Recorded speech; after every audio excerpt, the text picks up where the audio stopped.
የኢትዮጵያ ሕዝብ ሆይ የኔ አማርኛ ነው ወይስ የጠቅላይ ሚኒስትር ንግግራቸው ነው? እስቲ አዳምጡት። ይሄ ጥያቄ በጣም ግራ ገብቶኛል።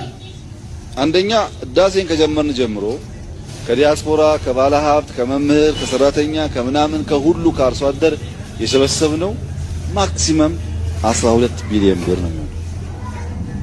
እዛ ያፈሰስነው ግን አሁን 100 ቢሊዮን ገደማ ደርሷል። ኢሚንት ናት ማለት ነው 10%። እንደው ህዳሴን ጀምራችሁ ጨርሳችሁ እናንተ እኛንም ብላችሁ እያሰባችሁ እንዳይሆን ብዬ ነው።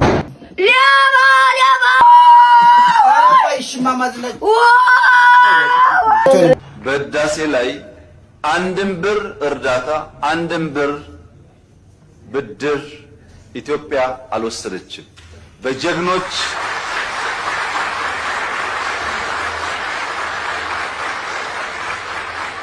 በጀግኖች ኢትዮጵያውያን ቁርጠኛ አቋም በሀገር ውስጥም በሀገር ውጭ ያሉም ኢትዮጵያውያን በቁርጠኝነት ጨክነው በጋራ ቆመው ስለሰሩ የተከወነ ፕሮጀክት ነው።